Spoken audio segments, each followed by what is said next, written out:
السلام علیکم جی، کیا حال چال ہیں آپ سب لوگوں کے؟ میں امید کرتی ہوں کہ آپ سب بالکل ٹھیک ہوں گے، خیریت سے ہوں گے۔ ناول قراقرم کا تاج محل بائی نمرہ احمد کی یہ سیکنڈ ایپیسوڈ ہے۔ چوتھی چوٹی، پیر 25 جولائی 2005۔ پوری رات بے چین و مضطرب رہنے کے باعث وہ ٹھیک سے سو نہیں سکی تھی۔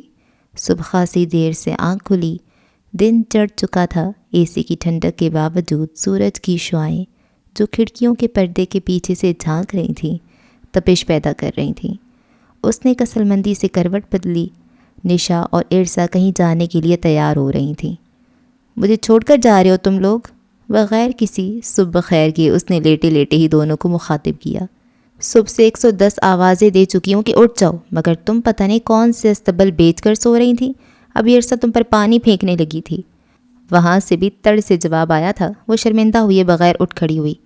شہلا افتخار کو شاپنگ کے لیے جانا تھا۔ ان کی بہن کی شادی عید کے بعد تھی تو وہ اس کو تحفہ دینے کے لیے کوئی کراکری یا الیکٹرانک کا سامان خریدنا چاہتی تھی۔ نشا کو بتایا تو اس نے فوراً ساتھ چلنے کی حامی بھر لی۔ جب وہ سب باہر نکلے تو پریشے کی متلاشی نگاہیں افق کی تلاش میں ادھر ادھر بھٹکنے لگیں۔ بے اختیار اسے اپنی رات والی حرکت یاد آئی تھی۔ شرمندگی برمندگی نہیں ہے مجھے، بلکہ ابھی تو مجھے وہ کیچر بھی اس کے منہ پہ مارنا ہے، مگر وہ ملے تو نہ۔ شاید خود کو تسلی دے رہی تھی۔ سنو ارسا، کون کون جا رہا ہے حیات آباد؟ بہت لاپرواہی سے ٹیکسی کی طرف بڑھتے ہوئے اس نے ارسا کو مخاطب کیا۔ ہم سب؟ اب اس ہم سب میں وہ شامل تھا یا نہیں وہ پوچھ نہیں سکتی تھی۔ ارسا اور نشا کے تیور بھی بتانے والے نہیں تھے، سو وہ خاموشی سے ان کے ساتھ چلتی رہی۔ پھر حیات آباد پہنچ کر بھی وہ خاموشی رہی۔ گرمی زوروں کی تھی، اوپر سے شہلا اور نشا کی پختون دکانداروں سے بحث سن کر ہی وہ اکتا گئی۔ شہلا کو ایک ڈنر سیٹ پسند آیا مگر وہ 8,000 کا تھا۔ کچھ رعایت کرو بھائی، میں کوئی پہلی دفعہ آ رہی ہوں تمہاری دکان پر۔ ابھی راستے میں ہی تو افتخار صاحب نے بتایا تھا کہ وہ اور شہلا حیات آباد چھوڑ پشاور ہی پہلی دفعہ آئے تھے۔ باجی ہم سے قسم لے لو، یہ ڈنر سیٹ اب کو پوری مارکیٹ میں اس سے کم کوئی نہیں دے گا۔ خالص جاپان کا مال، اور باقی لوگ مارکیٹ میں چائنا کا مال رکھتا ہے۔ دکاندار 18-19 سالہ گورا چٹا لڑکا تھا۔ چہرے پر چھوٹی داڑھی اور شلوار ٹخنوں سے اوپر تھی۔ شہلا نے ڈنر سیٹ 6,000 میں خریدا۔ دوسری دکان پر وہی ڈنر سیٹ 3,000 میں مل رہا تھا، مگر پریشے کو یقین تھا کہ وہ ڈنر سیٹ 400-500 سے زیادہ کا نہیں ہوگا۔ آخر چائنا اور افغانستان سے آنے والا اسمگل شدہ مال تھا۔ وہ حیات آباد کے پٹھان اور سکھ دکانداروں سے خاصی بور ہوئی تھی۔ شام کو جب وہ واپس آئی تب تک افق کا کوئی اتا پتہ نہ تھا۔ وہ انتظار کرتی رہی کہ ارسا اور نشا اس کے بارے میں منہ سے کچھ پھوٹیں گی، مگر وہ تو شاید اسے بھول بھی چکی تھیں۔ بے حد تھکاوٹ کے باوجود بھی پری سو نہ سکی۔ اگر وہ ناراض تھا تو وہ اسے منانے کا کوئی ارادہ نہیں رکھتی تھی، مگر وہ ایک دفعہ نظر تو آئی۔ کدھر چلا گیا تھا؟ شاید واپس۔ یہ خیال ہی بہت تکلیف دہ تھا۔ اگر وہ واپس چلا گیا تو وہ ادھر کیا کر رہی تھیں؟ اس کو بھی واپس چلے جانا چاہیے۔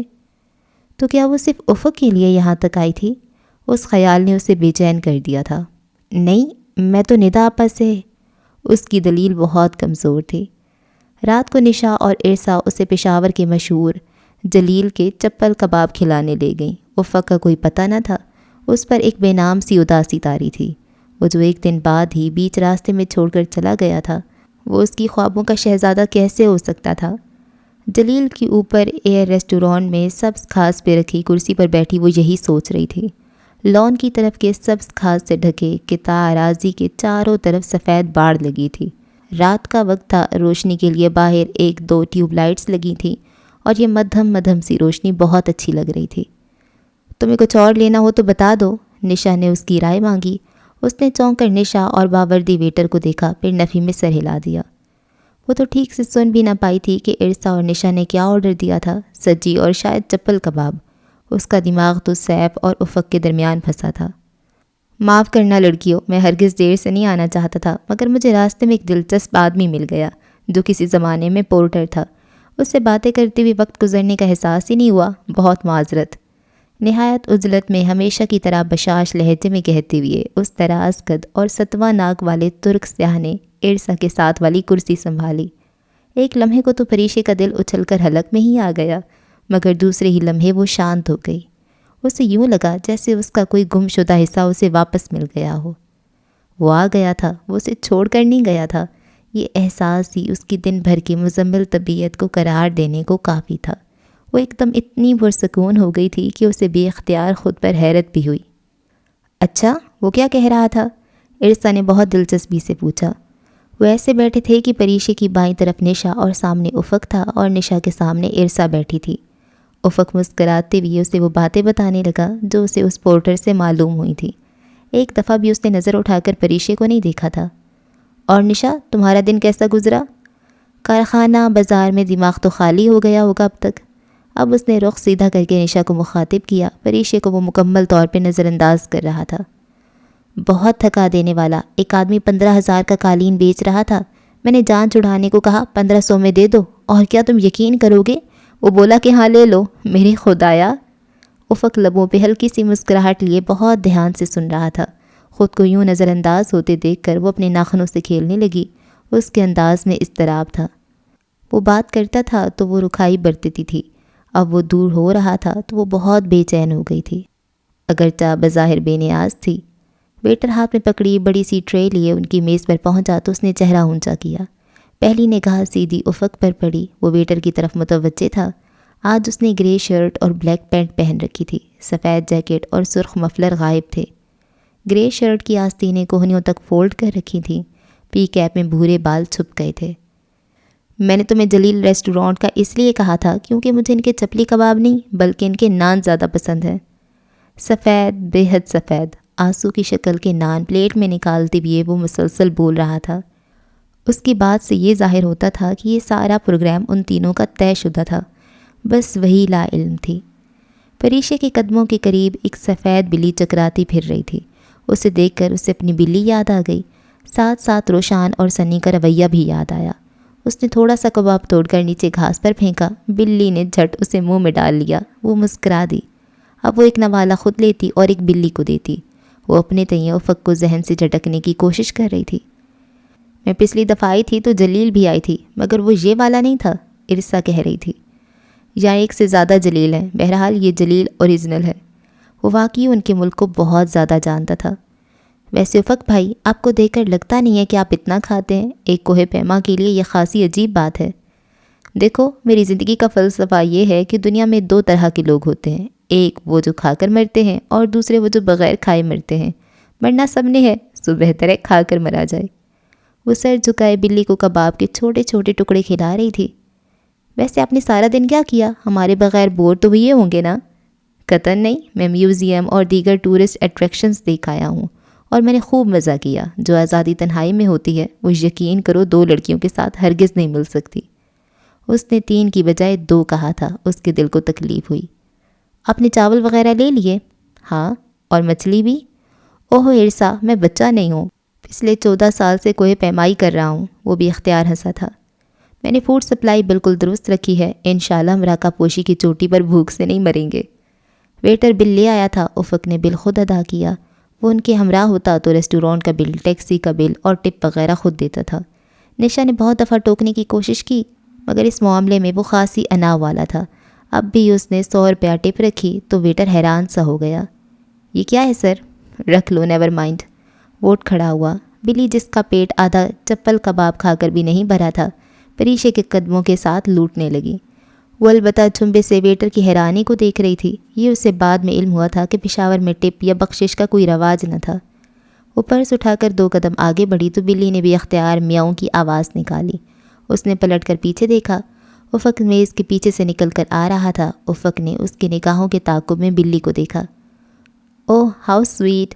جھک کر اس نے بایاں بازو بڑھایا اور بلی کو اٹھا لیا۔ اب وہ اس کی نرم فر پر ہاتھ پھیرتی ہوئی اسے پیار کر رہا تھا۔ ٹیوب لائٹ کی دور سے آتی مدھم روشنی اور چاند کی چاندنی اس کے چہرے کی نقوش کو بہت خوبصورت بنا رہی تھی۔ بلی نے اس کے پیار کا خاصا برا منایا۔ وہ ایک دم چھلانگ لگا کر پریشے کے قدموں میں آئی اور اپنی کمر اور دم اس کے پاؤں سے رگڑنے لگی۔ اس نے چونک کر قدموں میں لوٹتی بلی کو دیکھا اور پھر گردن اٹھا کر افق کو۔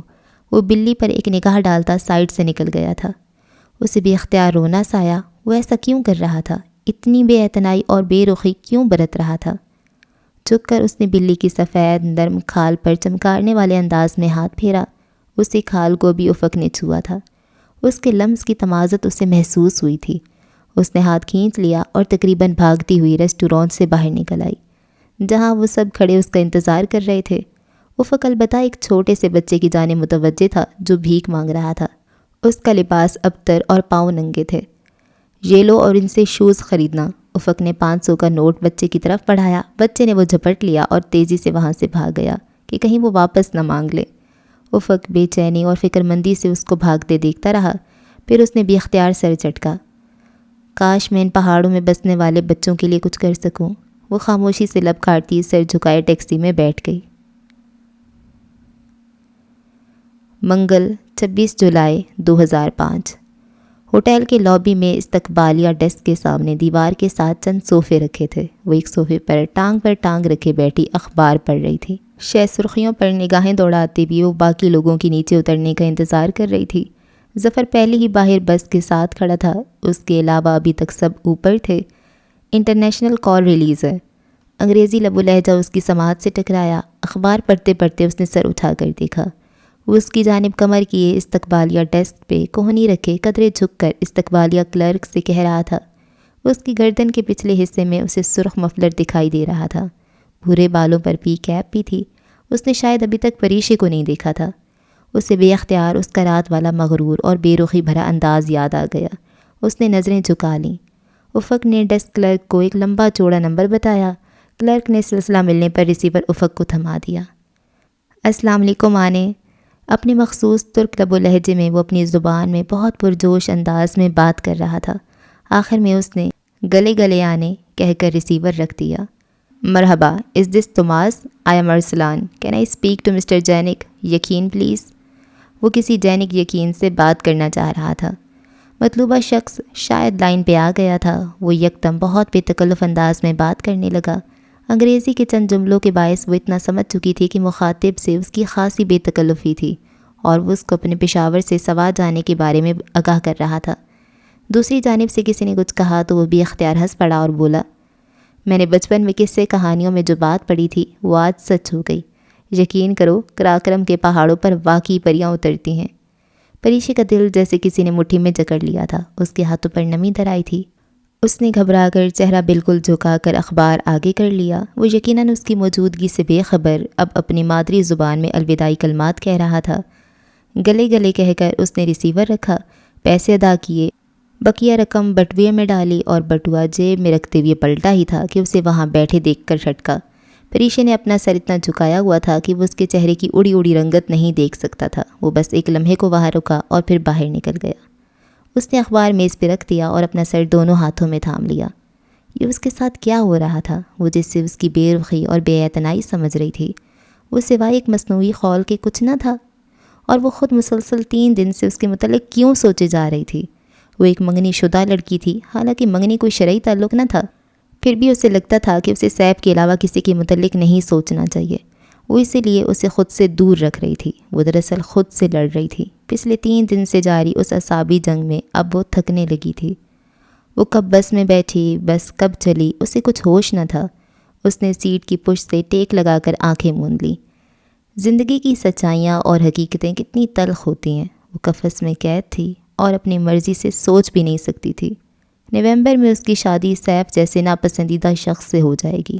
وہ کس طرح زندگی گزارے گی اس سطحی انسان کے ساتھ؟ وہ اس کے لیے نہیں بنا تھا، وہ اس کے لیے بنایا ہی نہیں گیا تھا۔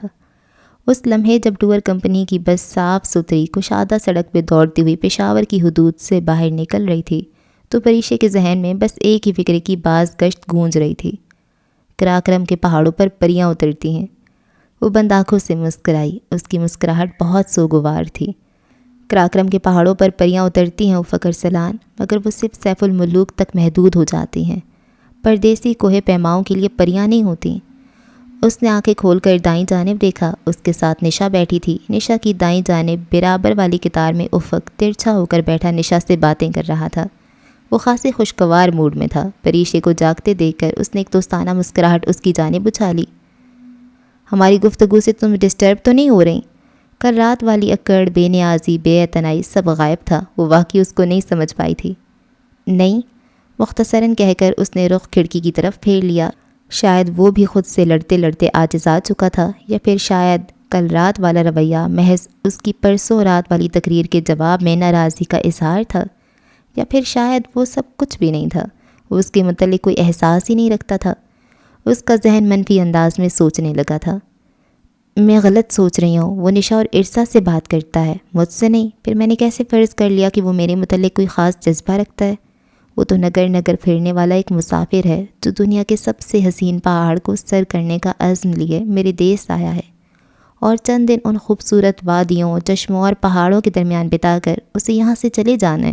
وہ جانے کے لیے ہی تو آیا ہے، پھر میں اتنی جذباتی کیوں ہو رہی ہوں؟ مجھے اس کے ساتھ نارمل رویہ اختیار کرنا چاہیے۔ وہ اس کا ہم سفر تھا، وہ کیوں خواہ مخواہ کی خود سے جنگ لڑ رہی تھی؟ افق کو تو واپس ترکی جا کر شاید یہ یاد بھی نہ رہے کہ مارگلا کے پہاڑوں پر جب بادل اترے ہوئے تھے تو گھوڑا دوڑاتے بیچ سڑک پر اسے کوئی لڑکی ملی تھی۔ سیاح تو بہت کٹھور ہوتا ہے، خوبصورت مناظر پلکوں میں جذب کر کے اپنے دیس لوٹ جاتا ہے، پھر پلٹ کر نہیں آتا۔ تو وہ کیوں اپنے اندر کوئی جذبہ پالنے لگی تھی؟ اس کا دل قدرے ہلکا ہوا تھا، کوئی پریشانی جیسے ختم ہو گئی تھی۔ اگر اس کے اندر کوئی جذبہ پنپ بھی رہا تھا تو اس نے اس قطرے جتنے جذبے کو سختی سے سیپ میں بند کر کے اپنے دل کے وسیع سمندر میں دفن کر دیا۔ گاڑی کا انجن قدرے گرم ہو گیا ہے، میں نے سوچا اس میں پانی ڈال لوں، آپ چاہیں تو آس پاس گھوم پھر لیں۔ گاڑی اچانک روک کر ظفر نے وضاحت دی۔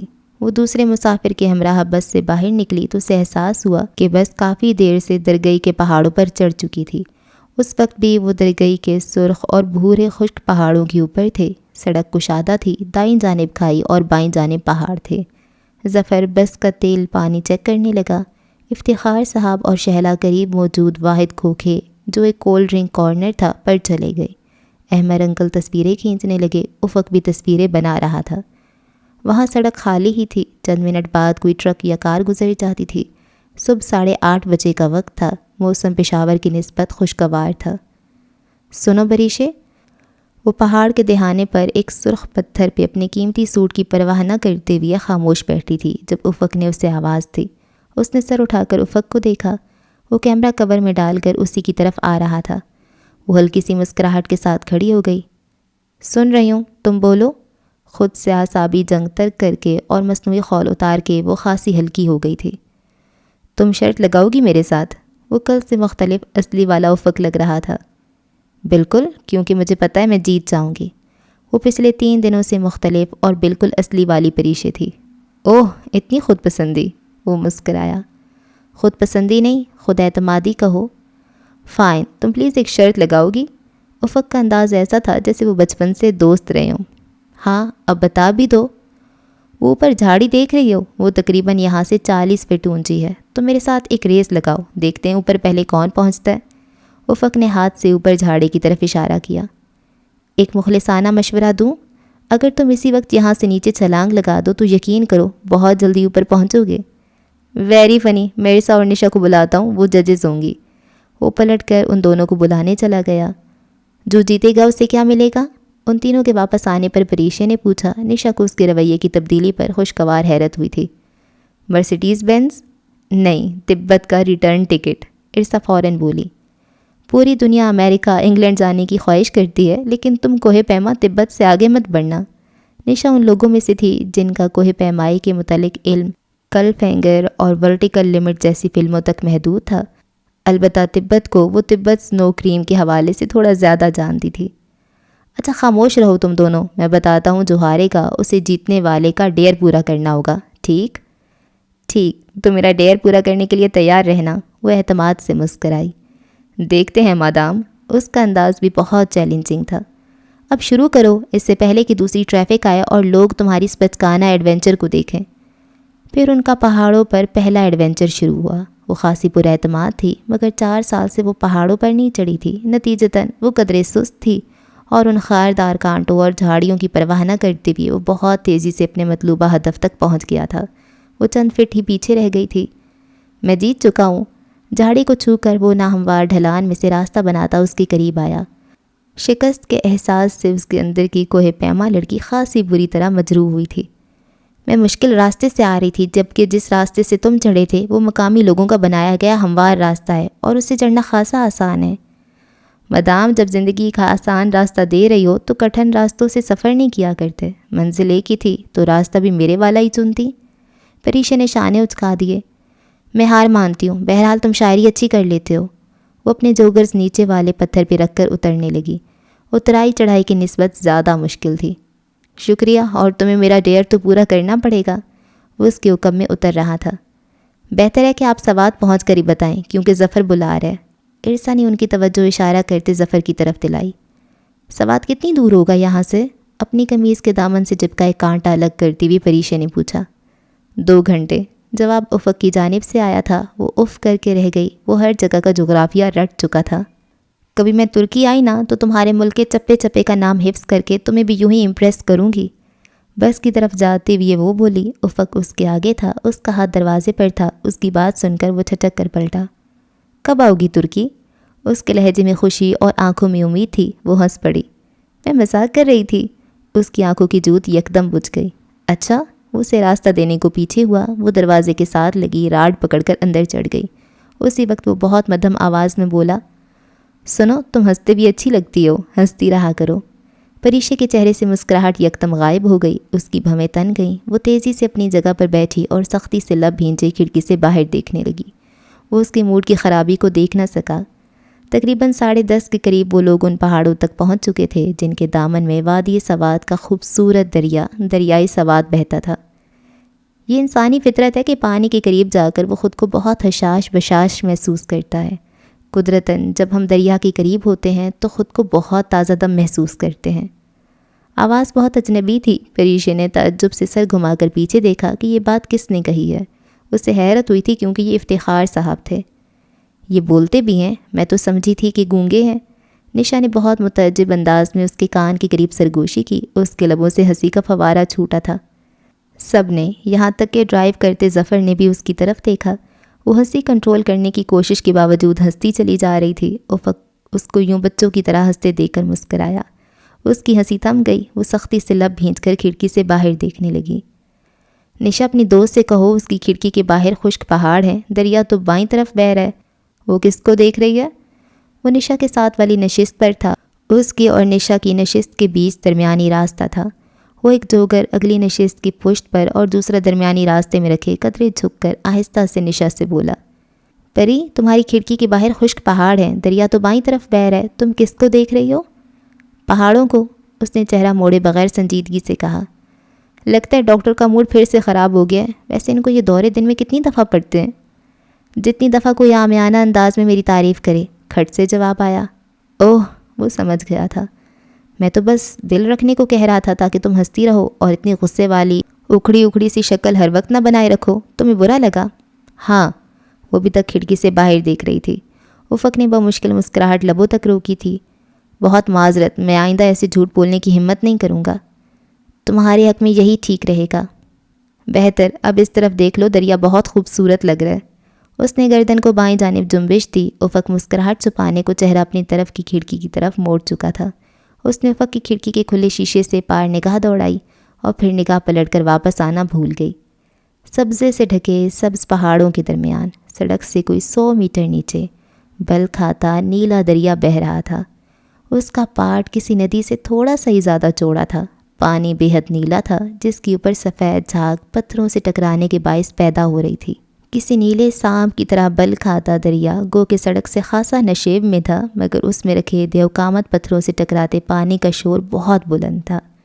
سوات اور کلام میں یہ شور آپ کا پیچھا نہیں چھوڑتا. دریا کے دونوں طرف کے پہاڑ سرسبز تھے جن پر مقامی لوگوں نے فصلیں اگا رکھی تھیں. پہاڑوں کی ڈھلان ہموار نہیں ہوتی، سو فصلیں بھی سیڑھیوں کی شکل میں اگائی گئی تھیں. یوں معلوم ہوتا تھا کہ جیسے چوٹی تک جانے کے لیے بے شمار سبز زینے سے بنے تھے. قبل سے گزر کر جس وقت بس وینگورا میں داخل ہوئی وہ اپنی اور افق کی گفتگو بھلا چکی تھی. دراصل وہ نیلا دریا اتنا خوبصورت تھا کہ وہ اس پر سے نگاہ ہی نہ ہٹا پا رہی تھی. پھر بس شہر میں داخل ہوئی. سرینا ہوٹل سید و شریف کی عمارت کے قریب سے ٹرن لے کر بس مرغزار کی جانب روانہ ہو گئی جہاں کہ 5 اسٹار ہوٹل میں ان کی بکنگ تھی. ظفر، وہ ہوٹل رائل پیلس کہاں گیا؟ افق کھڑکی سے باہر متلاشی نظروں سے کچھ ڈھونڈ رہا تھا. سر، وہ جو ولی سوات کا محل تھا. ہاں وہی. وہ تو اب کوئی ٹیوشن اکیڈمی بن چکا ہے. ظفر کے انداز سے لگ رہا تھا کہ اسے ولی سواد کا یہ اقدام پسند نہیں آیا۔ ویسے سر قسم سے وہ بہت خوبصورت ہوٹل تھا۔ ہاں وہ بہت خوبصورت تھا، میں 2 سال پہلے ادھر آیا تھا تو ایک دن رہا تھا وہاں۔ اسے ٹیوشن سینٹر بنا کر ولی سواد نے اچھا نہیں کیا۔ پری نے چونک کر افسوس سے سر ہلاتے افق کو دیکھا۔ پرسوں شام جب نشا نے اس سے 2 برس قبل پاکستان آنے کے متعلق استفسار کیا تھا تو وہ ٹال گیا تھا۔ وہ 2 سال پہلے یہاں کیوں آیا تھا؟ ایسا کون سا کام تھا جس کے متعلق وہ نہیں بتاتا تھا؟ اسے الجھن کے ساتھ ساتھ تجسس بھی ہوا تھا۔ ایسے کیا دیکھ رہی ہو؟ وہ الجھن کے عالم میں افق کو دیکھ رہی تھی تو اس نے مسکرا کر ٹوکا، کچھ نہیں۔ وہ سر چٹک کر کھڑکی سے باہر دیکھنے لگی۔ مرغزار جانے والا راستہ شہر سے دور ہٹ کر خاصا سنسان اور پرسکون تھا۔ دور دور تک ان کی بس کے علاوہ کوئی گاڑی نہیں تھی۔ ہر طرف اتنا سکوت اور ویرانہ سا تھا کہ پریشے کو لگا ظفر راستہ بھول گیا ہے۔ وہ یقیناً کسی انجان وادی میں بھٹک رہے ہیں، مگر ہر کلومیٹر بعد وائٹ پیلس اتنے کلومیٹر دور کا بورڈ اس کے دل کو تسلی دیتا تھا۔ ہوٹل مینجمنٹ کے نقطۂ نظر سے وائٹ پیلس کی لوکیشن زبردست ہے۔ آبادی سے بہت دور اس مرغزار میں یہ واحد ہوٹل ہے۔ جب ٹورسٹ کئی کلومیٹر سفر کر کے تھکا ہارا ہوٹل تک پہنچتا ہے تو اس کے آسمان کو چھوتے کرائے سن کر بھی واپس پلٹنے کی ہمت خود میں نہیں پاتا۔ ظفر 1 منٹ گاڑی روکو، وہ ہوٹل کی لوکیشن پہ تبصرہ کرتے ہوئے اچانک سیدھا ہو کر بولا۔ ظفر نے گاڑی روکی۔ افق نے اپنا بند شیشہ نیچے کر لیا۔ باہر ایک سرخ رنگت اور سنہری بالوں والا بچہ کھڑا تھا۔ اس کا لباس میلا تھا، پاؤں میں جوتا بھی نہ تھا۔ اس نے لمبے اور پتلے تنکوں پر انجیر اور اخروٹ لگا رکھے تھے۔ اخروٹ سبز اور کچے تھے۔ اس سے کہو 100 روپے کے دے دیں۔ افق نے ایک سرخ نوٹ شیشے سے باہر بچے کی طرف پڑھایا۔ احمد صاحب نے ترجمانی کی۔ یہ سب تو 40 روپے کی ہے، بچہ بولا تھا۔ احمد صاحب نے افق کو بتایا۔ تو پھر یہ ساری دے دو۔ تم ساری لے لے گا تو ہم شام تک تمہارا سر بیچے گا۔ بچہ سارے انجیر دینے پہ راضی نہ تھا۔ احمد صاحب ترجمانی کر رہے تھے۔ اوہو تو دے دو اور باقی پیسے رکھ لو۔ افق ویسے نہیں رکھے گا، تم اسے صرف 20 روپے کی انجیر خرید سکتے ہو۔ اچھا۔ افق نے 10 کے 2 نوٹ باہر بچے کو دے دیے۔ اس نے 2 ٹہنیاں اس کی طرف بڑھائیں۔ بس پھر سے چل پڑی تھی۔ پریشے جانتی تھی کہ افق کو انجیر کھانے کا کوئی شوق نہ تھا۔ وہ بس اس بچے کی مدد کرنا چاہتا تھا اور تھوڑی دیر بعد ہی وہ باقی لوگوں میں انجیر بانٹ رہا تھا۔ تم خود بھی کھاؤ نا۔ میں پھل وغیرہ نہیں کھاتا، اس نے لاپرواہی سے شانے جھٹکے۔ ظفر نے بس روک دی۔ بس سے باہر نکلتے ہوئے اس نے بالوں میں لگے کیچر کو جکڑنا چاہا تو اسے احساس ہوا کہ کیچر کا 2 رنگا پتھر قدرے ڈھیلا ہو چکا تھا۔ بس ایک بار کیچر گرنے کی دیر تھی اور پھر وہ الگ ہو جاتا۔ اس نے وہ افق کو واپس کرنے کا سوچا تھا، مگر جانے کیوں اس کا دل ہی نہیں چاہا تھا کہ وہ اسے واپس کرے۔ اب وہ اسے اپنے پاس رکھنا چاہتی تھی، ہمیشہ کے لیے۔ وہاں ایک کھلا سا پارکنگ لاٹ بنا تھا جس کے آخر میں خاصی چوڑی سیڑھیاں تھیں۔ پارکنگ لاٹ کے بائیں جانب ڈھلان تھی۔ وہاں چند فٹ نشے میں 3-4 دکانیں تھیں جن پر سواتی شعلیں لٹکتی دکھائی دے رہی تھیں۔ دکانوں کی بائیں طرف پہاڑ ختم ہو جاتا تھا اور آگے کھائی تھی جس میں چشمہ بہہ رہا تھا۔ بہتے پانی کی آواز اسے بہت پسند تھی۔ سیڑھیوں کے اختتام پر دور تک پھیلا سبز لان تھا جس میں سنگ مرمر کے بینچ، کرسیاں اور میزیں رکھی تھیں۔ لان کے اختتام پہ سفید رنگ کا ایک محل تھا، دودھ کی طرح سفید، اتنا خوبصورت کہ اس پر نگاہ نہ ٹھہرتی۔ لان کی دائیں طرف سیدھی پتھریلی روش تھی جس کا اختتام پہاڑ کو کاٹ کر بنائی گئی طویل سیڑھیوں پر ہوتا تھا۔ یہ سیڑھیاں وائٹ پیلس کی بلڈنگ سے ہٹ کر تھیں۔ پری، یہ ہوٹل میں نے دیکھ رکھا ہے، وہ ڈرامہ موم کا چہرہ یہیں تو شوٹ ہوا تھا، نشا نے آہستہ سے اسے بتایا۔ شیلا اور افتخار کو اس روش کی دائیں جانب بنے کمروں میں سے ایک کمرہ مل گیا، جبکہ باقی سب کو دوسری منزل پر کمرہ ملا تھا۔ مجھے نہیں رہنا دوسری منزل پر، نانگا پربت سر کرنا آسان ہے، وائٹ پیلس کی سیڑھیاں چڑھنا بہت مشکل۔ افق نے یہ سنتے ہی اسے دوسری منزل پر رہنا ہوگا منہ بنایا تھا، مگر کسی نے اس کی بات کو اہمیت نہ دی۔ وائٹ پیلس کی وہ سفید عمارت دراصل اس کی پہلی منزل تھی۔ پتھریلی روش کی بائیں جانب جہاں چند کمرے اور دکانیں تھیں، ان کے آگے طویل سیڑھیاں پہاڑ کے اوپر لے جاتی تھیں جہاں دوسری منزل تھی۔ وائٹ پیلس کی چاروں منزلیں اسی طرح مختلف بلندیوں مگر ایک ہی پہاڑ پر اوپر تلے بنی تھیں۔ وہ سیڑھیاں واقعی مشکل تھیں، یہ احساس انہیں عبور کرتے ہوئے ہی ہو گیا تھا۔ نیچے بہتے جھرنے کا شور ابھی تک اس کی سماعت سے ٹکرا رہا تھا۔ اس نے ارادہ کر لیا کہ وہ شام کو اس جھرنے تک ضرور جائے گی۔ دور سے دیکھنے میں یہ طویل سیڑھیاں جتنی خوبصورت لگتی ہیں، انہیں چڑھنے لگو تو اتنا ہی تھکاتی ہیں۔ اف اللہ! سیڑھیاں نیچے اترتی ہوئی اس نے بے اختیار جھنجھلا کر دائیں طرف نصب پنجرے پہ ہاتھ مارا تو اندر بیٹھا خوبصورت مور سہم کر پیچھے ہوا۔ سوری، اسے بے اختیار شرمندگی ہوئی۔ اس کے آگے سیڑھیاں اترتے افق نے سر گھما کر اسے دیکھا اور پھر ہولے سے مسکرایا، پھر مسکراہٹ چھپانے کو رخ آگے پھیر کر نیچے اترنے لگا۔ اس نے اس کی مسکراہٹ نہیں دیکھی تھی، وہ بہت مسحور سی ہو کر اس خوبصورت مور کو دیکھ رہی تھی۔ ان سیڑھیوں کے دائیں اور بائیں جانب بہت بڑے بڑے پنجرے بنے تھے جیسے چڑیا گھر میں ہوتے ہیں۔ ان پنجروں میں مختلف پرندے، مور اور بندر مقید تھے۔ اسے افسوس ہوا تھا کہ اس نے اتنے خوبصورت مور کو ڈرا دیا تھا۔ رک کیوں گئی ہو؟ چلو۔ نشا نے پلٹ کر اسے دیکھا، وہ سر جھٹک کر سیڑھیاں اترنے لگی۔ وہ چاروں نیچے جھڑنے پر جا رہے تھے۔ پتریلی روش جہاں ختم ہوتی اور جہاں سے پارکنگ لاٹ میں جانے کے لیے چند بے حد چوڑے زینے بنے تھے، اس جگہ پر ناشپاتی کا ایک درخت تھا جس کے تنے کے ساتھ کرسی پر ایک بوڑھا سیکیورٹی گارڈ بیٹھا تھا۔ یہاں سے ناشپاتی نہیں توڑ سکتے؟ اس نے بڑی حسرت سے درخت کو دیکھا۔ افق دھیرے سے مسکرایا۔ وہاں جھڑنے کے اوپر دائیں طرف کے پہاڑ پہ چڑھتے جاؤ تو آگے جنگل ہے، وہاں جنگلی ناشپاتی کے بہت سارے درخت ہیں، وہاں سے توڑ لینا۔ اس درخت کو تو یہ آدمی تمہیں ہاتھ بھی نہیں لگانے دے گا۔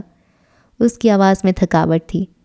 تم ادھر ہی پیدا ہوئے تھے یا یہ انفارمیشن ہم پر اپنے علم کا روب جھاڑنے کو دیتے ہو؟ نہیں، اصل میں جینک جنگلی ناشپاتی بہت شوق سے کھاتا ہے۔ پچھلی دفعہ وہ میرے ساتھ آیا تھا تو وہاں چشمے کے اوپر ہم نے ناشپاتی کے درخت دریافت کیے تھے۔ جینک کون؟ ارسا اور نشا نے پارکنگ لاٹ کا احاطہ عبور کرتے ہوئے بیک وقت پوچھا تھا۔ میرا دوست جینک یاکن۔ اس کی آواز قدرے پجمردہ سی تھی، آنکھیں بھی سرخ ہو رہی تھیں، شاید وہ سفر کے باعث تھک گیا تھا۔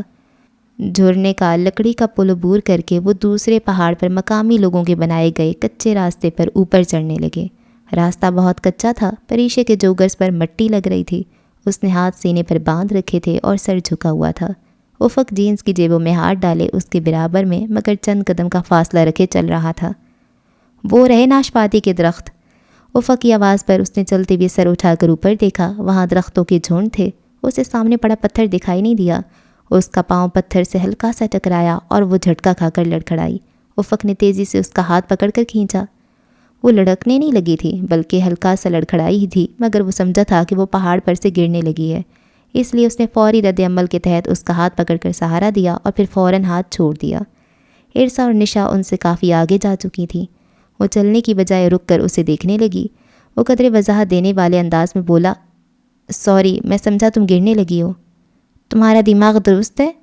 وہ اس کے سامنے کھڑی اسے گھور رہی تھی۔ پری، میں… اس نے افق کی بات سنے بغیر تیزی سے اس کی کلائی تھامی۔ تمہیں بخار ہے؟ اتنا تیز بخار؟ ہاتھ دیکھو کتنا گرم ہو رہا ہے اور نبض دیکھو کیسے دوڑ رہی ہے، اور تم بجائے ریسٹ کرنے کے ہائیکنگ کرنے نکلے ہوئی ہو، ہاں؟ اس سے اس لاپرواہ انسان پر بہت غصہ آیا تھا۔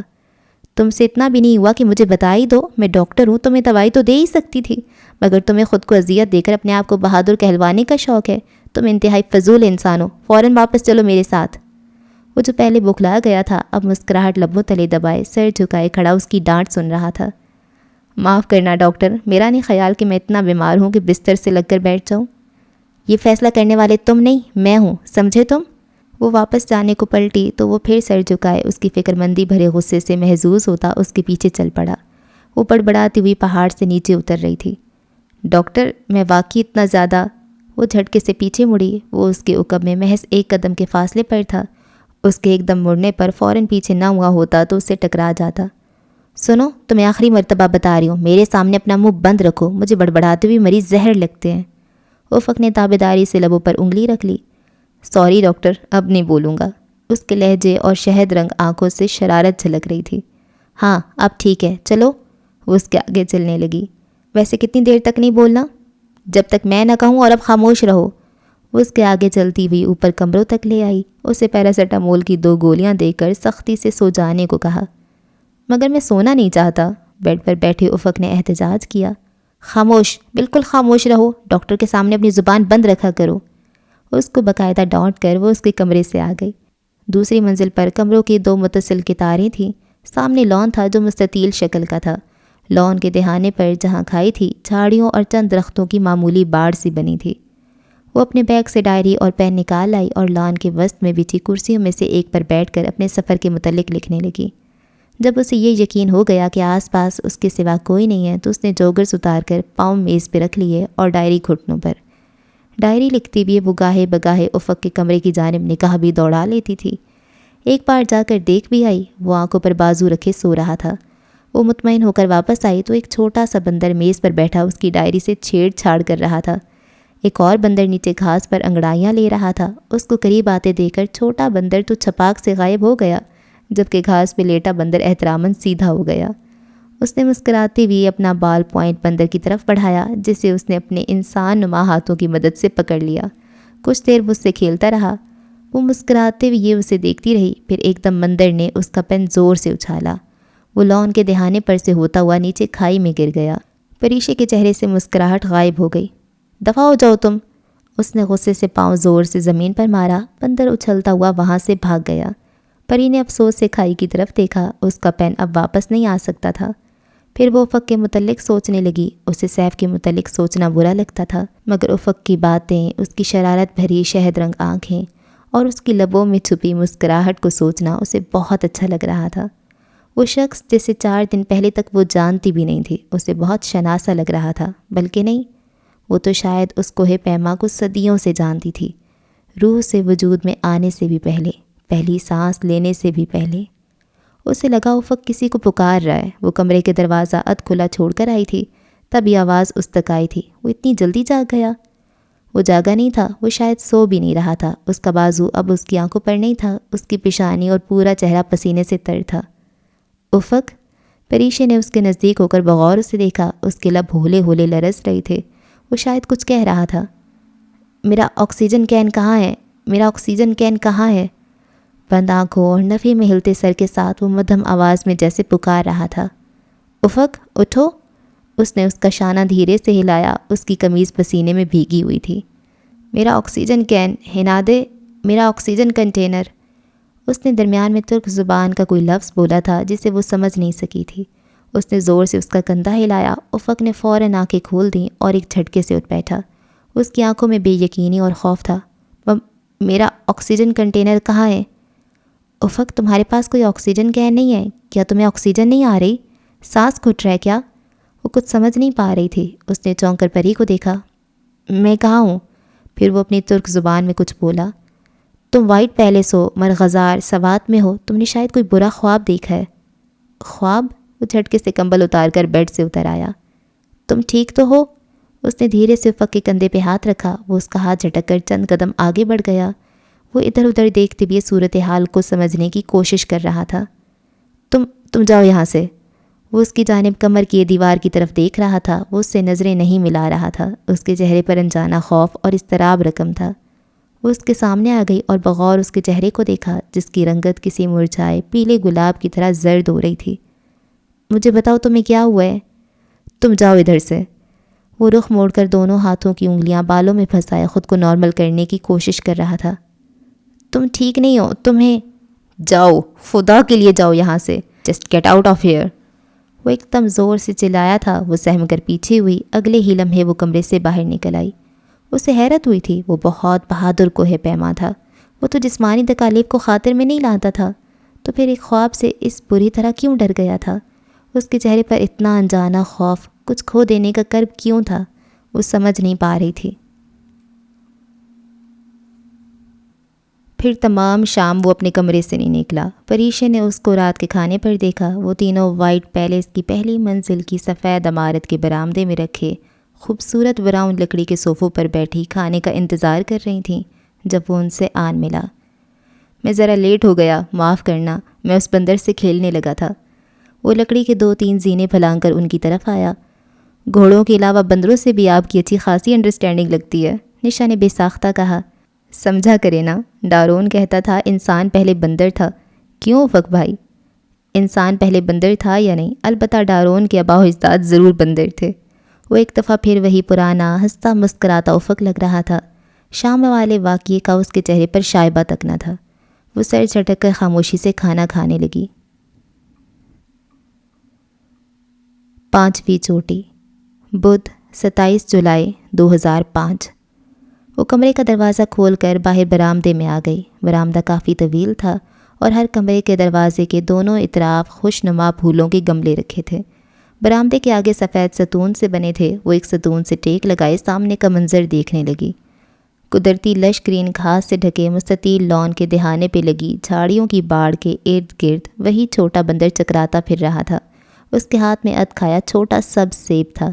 وہ فجر کا وقت تھا، ہر طرف گہرا نیلا ہٹ بھرا اندھیرا چھایا ہوا تھا۔ دور جنگل سے جانوروں کے بولنے کی آوازیں ماحول پر چھائے سکوت کو چیر رہی تھیں۔ رات خوب بارش ہوئی تھی، برآمدے کی مخروطی چھت سے پانی ٹپک رہا تھا۔ تبھی دفتن اس کی نگاہ گیلی گھاس پہ پڑی، جہاں ایک طرف گول سی کیاری کے قریب جائے نماز بچھائے افق ارسلان نماز پڑھ رہا تھا۔ اس نے نیلی جینز کے پائنچے اوپر فولڈ کر رکھے تھے، جسم پر جیکٹ اور مفلر نہ تھا، البتہ اس نے پی کیپ الٹی کر کے سر ڈھانپ رکھا تھا۔ اس کے جوگرز چائے نماز کے پیچھے رکھے تھے، سینے پر ہاتھ باندھے سر جھکائے کھڑا، وہ بہت اچھا لگ رہا تھا۔ وہ گھاس پر آ گئی، جوگرز کی بجائے نرم چپل پہننے کے باعث گیلی گھاس اس کے پاؤں کو بھی گیلا کرنے لگی تھی۔ وہ سیڑھیاں اترنے لگی۔ سیڑھیوں کی دائیں طرف پنجرے میں مقید مور جاگے ہوئے تھے۔ نیلے اور سبز پروں والا مور اپنے بدصورت پاؤں کے ساتھ ناچ رہا تھا۔ سفید مورنی کونے میں بیٹھی ناچ دیکھ رہی تھی۔ پری تحیر اور ستائش سے رک کر انہیں دیکھنے لگی۔ اس کی موجودگی کا احساس کر کے مور رک گیا۔ اس کو اس لمحے اس مور اور خود میں کوئی فرق محسوس نہیں ہوا تھا۔ وہ اتنا حسین مور اپنی خوبصورتی کے باعث تمام عمر کے لیے اس پنجرے میں مقید کر دیا گیا تھا، بالکل ایسے جیسے خود اس کی خوبصورتی اور دولت نے اس کے قدموں میں سیف کے نام کی زنجیر ڈالی تھی۔ کاش وہ اس وقت تھوڑی سی ہمت کر کے پاپا کو منع کر دیتی۔ سیف کے متعلق سوچ کر ہی وہ اداس ہو گئی تھی۔ اس سمے اسے نیلے اندھیرے میں ڈوبا وہ پورا مرغزار بہت اداس لگا تھا، اور جب وہ نیچے جھڑنے کے پل تک آئی تو اسے سامنے والے درخت پر بیٹھی وہ چڑیا بھی اداس گیت گاتی محسوس ہوئی تھی۔ پری، وہ اس وقت پہاڑ پر بنے بل کھاتے کچے راستے پر چڑھ کر اوپر ناشپاتی اور سیبوں کے درختوں تک پہنچ گئی تھی جب اس نے اپنے عقب میں پکار سنی۔ اس نے گردن گھما کر پیچھے دیکھا۔ افق نیچے پل پر چلتا ہوا استکا رہا تھا۔ اس کے پاؤں میں جوگرز اور گردن میں مفلر تھا۔ الٹی پی کیپ اب سیدھی ہو چکی تھی۔ وہ رک کر اس کا انتظار کرنے لگی۔ تم ادھر کیا کر رہی ہو؟ وہ چند قدم نشیب میں تھا۔ تمہارا انتظار، مجھے علم تھا تم میرے پیچھے جڑنے تک ضرور آؤ گے۔ وہ سوچ کر رہ گئی، پھر بولی، میرا ناشپاتی کھانے کو دل چاہ رہا تھا۔ وہ اب اس کے قریب آ چکا تھا۔ وہ دونوں ساتھ ساتھ اوپر چڑھنے لگے۔ گہرا نیلا اندھیرا قدرے ہلکا ہوا تھا۔ تم میری وجہ سے کل نہیں کھا سکی تھی نا؟ افق نے بغیر کسی شرمندگی کے کہہ کے اسے ایک نظر دیکھا۔ وہ سرخ اور گلابی امتزاج کی شلوار قمیض میں ملبوس تھی، دوپٹہ گردن کے گرد لپٹا تھا اور بال اونچی پونی ٹیل میں بندھے تھے۔ اس پر اونچی پونی بہت اچھی لگتی تھی۔ ہاں، وہ چڑھتے چڑھتے اب پہاڑ کے اوپر پہنچ گئے تھے۔ جھرنا بہت چھوٹا اور وائٹ پیلس بہت دور دکھائی دے رہا تھا۔ وہ جگہ ناہموار تھی، بہت سے درخت اونچے نیچے ڈھلان پر اگے تھے۔ وہ ایک درخت کے قریب چلی آئی۔ کھاؤ گے؟ ایک ناشپاتی توڑ کر اس نے دوپٹے سے خوب رگڑ کر صاف کی۔ یہ اس کا سیبوں اور ناشپاتیوں کو صاف کرنے کا اپنا طریقہ تھا، اور افق کی طرف بڑھائی۔ اس نے ہلکی مسکراہٹ کے ساتھ نفی میں سر ہلا دیا۔ میں پھل نہیں کھاتا۔ کیوں؟ پری نے حیرت سے بڑا ہوا ہاتھ نیچے گرا دیا۔ یوں ہی، اچھے نہیں لگتے۔ وہ ایک درخت کے تنے سے ٹیک لگا کر بیٹھ گیا۔ کھایا کرو، ان میں فائبرز ہوتے ہیں، معدے کے لیے اچھے ہوتے ہیں، وہ ڈاکٹروں کے مخصوص انداز میں کہتی اس کے ساتھ بیٹھ گئی۔ اور سنو، تمہاری طبیعت کیسی ہے؟ خود دیکھ لو۔ افق نے اپنی کلائی اس کی جانب بڑھائی۔ سنجیدہ لہجے کی پیچھے شرارت تھی۔ اس نے بس ایک سیکنڈ کو نبض پکڑی، پھر چھوڑ دی۔ ابھی تک بخار ہے، مگر کل کی نسبت ہلکا ہے۔ افق نے ہاتھ پیچھے کر لیا۔ دور نیلے آسمان پر نارنجی سورج طلوع ہونے کو بےتاب تھا، مگر گہرے سیاہ بادل اسے رستہ نہیں دے رہے تھے۔ تم نے آج مور کو ناچتے دیکھا تھا پری؟ اس کی نگاہیں یہاں آسمان پر چھائے بادلوں پر تھیں۔ وہ خاموش رہی۔ میں جب بھی ادھر آتا ہوں، یہ مور مجھے پہچان کر اپنا ناچ ضرور دکھاتے ہیں۔ جن چیزوں کو ہم سیاہ سے لطف اندوزی کا سامان سمجھتے ہیں، وہ ہمارے جانے کے بعد ہمیں یاد کرتی ہے، ہمیں پکارتی ہے۔ تمہیں نہیں لگتا پری کہ وائٹ پیلس کی سیڑھیوں کے ساتھ نصب پنجرے میں مقید مور ہمارے جانے کے بعد ہمیں یاد کرے گا؟ اس جھرنے کا تیز بہتا پانی، پانی میں رکھے پتھر اور اس پل کے قریب لگے درخت پر وہ اداس گیت گاتی چڑیا ہمیں یاد کرے گی۔ سیاہ سمجھ نہیں پاتا، ورنہ ہمارے قدموں کے نشان تو صدیوں ان پتھروں، مرغزاروں اور ان کچے راستوں پر ثبت رہتے ہیں۔ کل شام تمہیں کیا ہو گیا تھا افق؟ وہ خاموش ہوا تو اس نے پوچھا۔ سوال اتنا غیر متوقع تھا کہ افق نے چونک کر اسے دیکھا۔ کل شام؟ ہاں، کل شام، پری نے آہستہ سے اپنی آواز دہرائی۔ تم نے اپنی ناشپاتی نہیں کھائی؟ بات مت بدلو۔ وہ اٹھ کھڑا ہوا۔ بارش ہونے والی ہے، چلو واپس چلتے ہیں۔ کھڑے ہو کر اس نے اپنی پینٹ جھاڑی، ایک سرخ رنگ کا کیڑا اس کے گھٹنوں سے نیچے پتھریلی زمین پر گرا۔ تم جاؤ، میں بعد میں آ جاؤں گی۔ پریشا نے خفگی سے منہ پھیر لیا۔ جھرنے کے بہتے پانی نے دیکھا تھا کہ وہ دونوں اس پل ایک بار پھر اجنبی ہو گئے تھے۔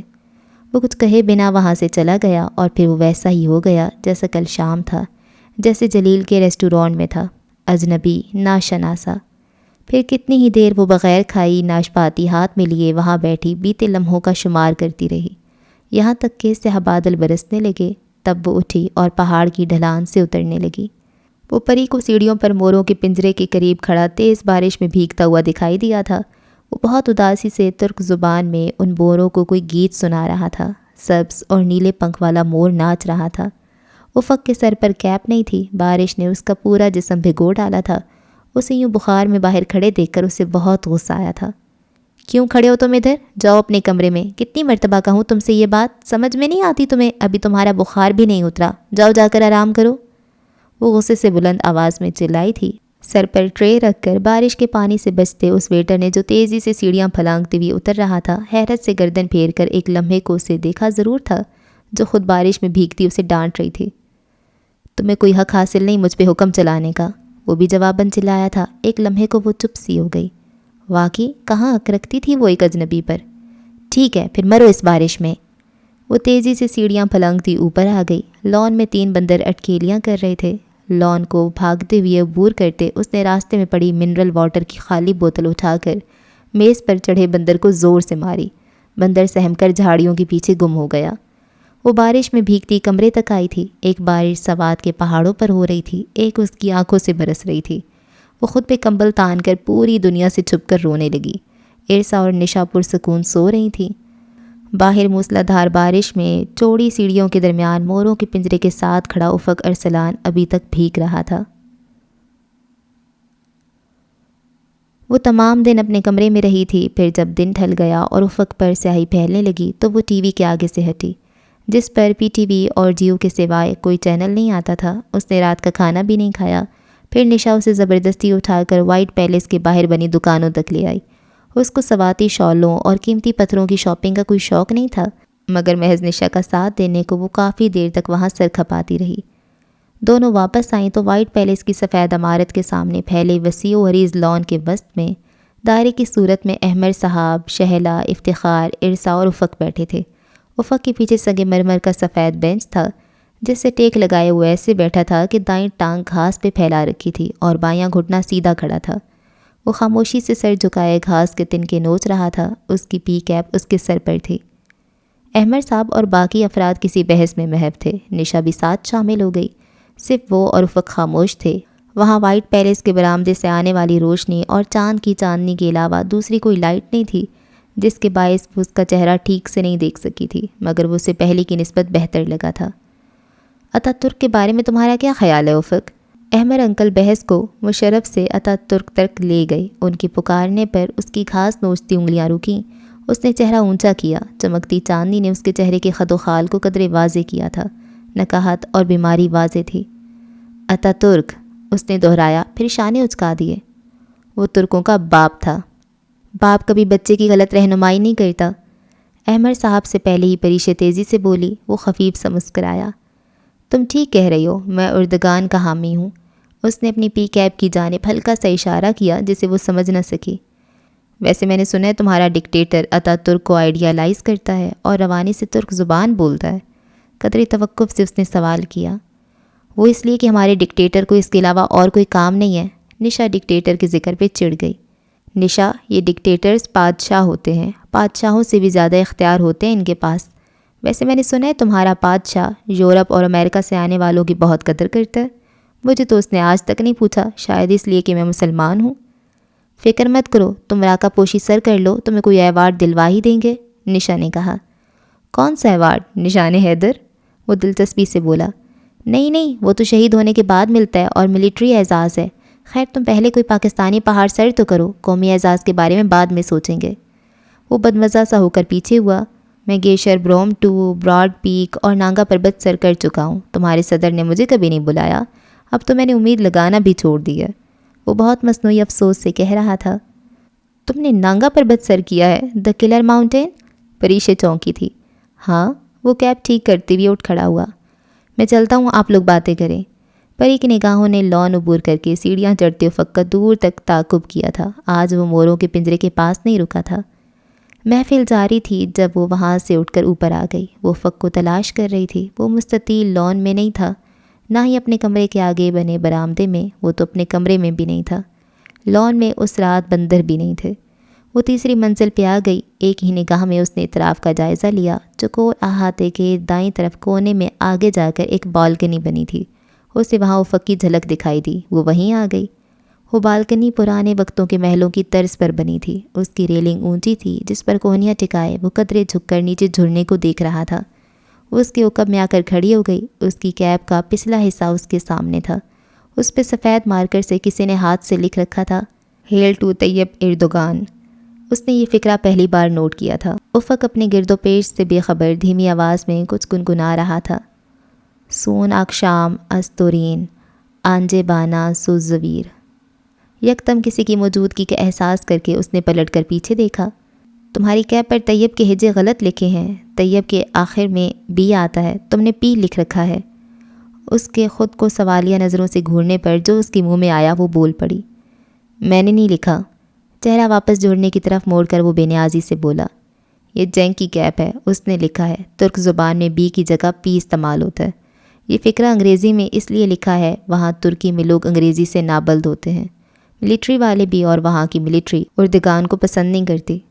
مگر تمہاری انگریزی تو بہت اچھی ہے۔ وہ اس کی طرح ریلنگ پہ کوہنیاں ٹکائی کھڑی ہو گئی۔ فرق یہ تھا کہ وہ سامنے دیکھ رہا تھا اور وہ اسے۔ میں بچپن میں کافی عرصہ امریکہ میں رہا ہوں، شاید اس کا اثر ہو۔ اچھا، تم نے جینگ کی کیب کیوں لے رکھی ہے؟ میں مصر جا رہا تھا تو انقرہ کے ایئرپورٹ پر یوں ہی مذاق میں نے اس کی کیب چھینی اور اس نے میری۔ بس پھر بعد میں واپس ہی نہیں کر سکا۔ وہ رکا اور قدرے توقف سے بولا، ہم دونوں انجینئر ہیں اور سائٹ پر جاتی ہوئی کیب لیتے ہیں کہ دھوپ ہوتی ہے تو بس عادت پڑ گئی ہے۔ اور یہ مفلر؟ اس نے گردن میں موجود مفلر کی طرف اشارہ کیا۔ افق نے گردن جھکا کر اسے دیکھا۔ یہ مفلر نہیں ہے، یہ ترکی کا جھنڈا ہے۔ اوہ، وہ حیران ہوئی، میں تو اسے مفلر سمجھی تھی۔ میں سرا کا پوشی پہ لہرانے کو لایا ہوں۔ وہ پھر سے اندھیرے میں دیکھنے لگا تھا۔ وہ اس کی جانب دیکھنے سے دانستہ گریز کر رہا تھا۔ وہ خاموشی سے اسے دیکھتی رہی۔ اس کی نگاہوں کا ارتکاز محسوس کر کے افق نے گردن ترچھی کر کے اسے دیکھا۔ تم ابھی کیا گا رہے تھے؟ کچھ نہیں، ہمارا ایک لکھاری ہے احمد اومد، اس نے لکھی تھی، ایک نظم ہے، کائنڈ آف۔ وہ پھر رخ پھیر کر ریلنگ سے ٹیک لگا کر کھڑا ہو گیا اور دونوں بازو سینے پر باندھ لیے۔ کیا مطلب ہے اس کا؟ افق اس کا مطلب سمجھانے لگا۔ مجھے سناؤ نا، ویسے ہی جیسے تم ابھی گنگنا رہے تھے۔ وہ ضد کر رہی تھی۔ چند لمحے خاموشی چھائی رہی، پھر وہ بہت مدھم آواز میں گنگنانے لگا۔ زندگی کے سفر میں بچھڑنے سے پہلے، ملن کی آخری شام کے ڈھلنے سے پہلے، اور ایک دوسرے کی سانسوں اور دھڑکنوں کی آخری آواز سننے سے پہلے کہ جس کے بعد تم میری دنیا سے دور چلے جاؤ گے، تمہیں مجھ سے ایک وعدہ کرنا ہوگا کہ جب بھی سورج طلوع ہوگا اور اناتولیا کی گلیوں میں روشنی بارش کے قطروں کی طرح گرے گی اور ارارات کی جامنی پہاڑوں پر جمی برف پگھلے گی، اور پھر جب اس برف میں دبی داستان مارمرا کے پانیوں میں بہہ جائے گی، تب تمہیں مجھ سے ایک وعدہ نبھانا ہوگا کہ اس رات کے بعد اپنی زندگی میں آنے والی ہر صبح کی ٹھنڈی ہوا اور ہر بارش کے بعد گیلی مٹی اور جامنی پہاڑوں پر دودھ کی سی جمی برف کو دیکھ کر تم مجھے یاد کرنا کہ یہ میرا تم پر اور تمہارا مجھ پر قرض ہے۔ وہ اسی مدھم سر میں ریلنگ سے ٹیک لگائے آنکھیں موندے گنگنا رہا تھا، اور وہ اس کے لہجے اس کی آواز میں کھوئی ہوئی تھی۔ دفتن بادل گرجے تو افق چونک کر رہ گیا اور گردن اٹھا کر سیاہ تاریک آسمان کو دیکھنے لگا۔ چلو چلتے ہیں، بارش ہونے لگی ہے۔ وہ چل پڑا۔ پری اس سے پیچھے اس کے جوتوں کے نشانات پر جو گھاس میں گم ہو رہے تھے پاؤں رکھتی چلنے لگی۔ نیچے اپنے کمرے کی چوکھٹ پر پہنچ کر دروازہ بند کرنے سے پہلے افق نے ایک لمحے کو رک کر اس کی آنکھوں میں دیکھا۔ I am sorry for every thing, صبح والے واقعے کے متعلق دھیرے سے کہہ کر اس نے دروازہ بند کر دیا۔ وہ بھی اختیار مسکرا دی۔ دور تاریک آسمان پر بادل اکٹھے ہو رہے تھے۔ اچھا جی، اس ایپیسوڈ کو ہم یہاں پہ اینڈ کرتے ہیں، اور یہ تو مجھے سفرنامہ تو خیر یہ نہیں ہے، پہاڑ کیا نام ہے اس کا، قراقرم کے تاج محل، ہاں، تو